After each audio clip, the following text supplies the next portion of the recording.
Well, parents, students, teachers, I'm going to talk to you guys a little bit about sharing Apple IDs.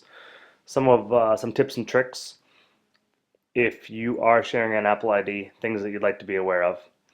First off, there's a lot of advantages to sharing an Apple ID. One being, if you download or purchase an app, then you do not need to repurchase it on all the devices that have the same Apple ID, same iTunes account set up with it. Certainly saves a lot of money that way. It also is a great way to share information between devices. So if I have an iPhone and an iPad, then I can share information, documents, pictures, contacts, calendar items, all those kinds of things between all of my devices that have that account set up with it. That can also be a disadvantage if you share an Apple ID with, say, your parents or your son or daughter, because pictures that you take or calendar items or contacts, things like that, will be automatically pushed to all devices. And maybe you don't want that. So I'm going to show you how to change some of those settings. So go into your iPad, click on the settings icon. Within the settings icon, it's going to default to the general. Go down and find iCloud. If you touch on iCloud, you're going to notice all these things are defaulted to off. You can turn any of them off on any one of your devices, and that will stop sharing on that device for that particular thing. For example, contacts. If I share my contacts, or if I'd like to share my contacts with all my devices, I keep it on. But for example, if my mom or dad has a lot of contacts in their iPhone, then I don't want to get all those contacts on my iPad. All I do is toggle that off. You can do that for calendars, reminders, Safari bookmarks, all those types of things. Also, PhotoStream.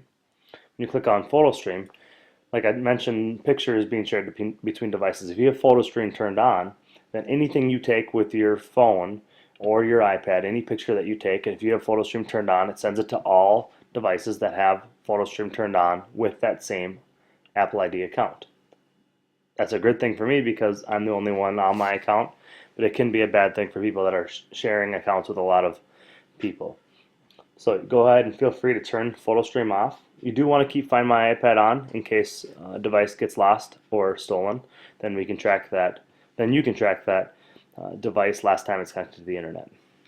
One thing to keep in mind though, if you turn these things off, when you turn them off, they are no longer backed up to the cloud. So there's no way to recover them if something happens to the iPad, or at the end of the year when you turn your iPad in, then you're going to lose that stuff the next year when you try to restore from the cloud. So if it's something that you really, really want saved, then you're going to make sure you are backing up that stuff on iCloud. That's the first place you need to look. The second place you need to look is under Messages.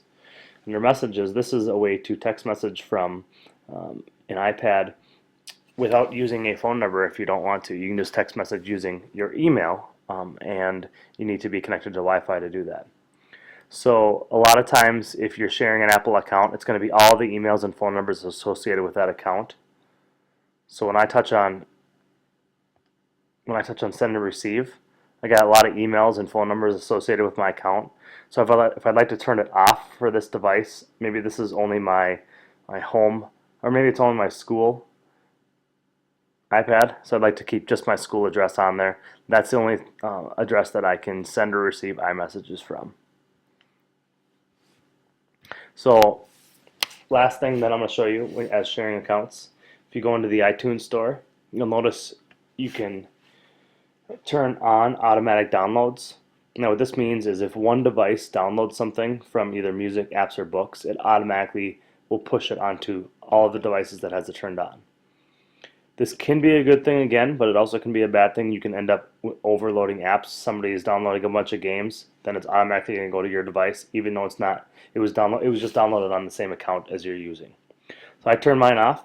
You can always get those things. They just don't automatically get pushed out to your device. If I'd like all the books to be pushed out, you can do it.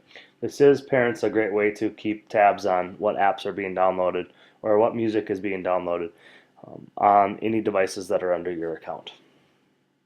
So that's pretty much all you need to know about sharing Apple IDs. If you have any further questions about this, you can email myself, dpickens@farmington.k12.mn.us, or the other digital learning specialist, Brianna Buck, bbuck@farmington.k12.mn.us. We can certainly point you in the right direction.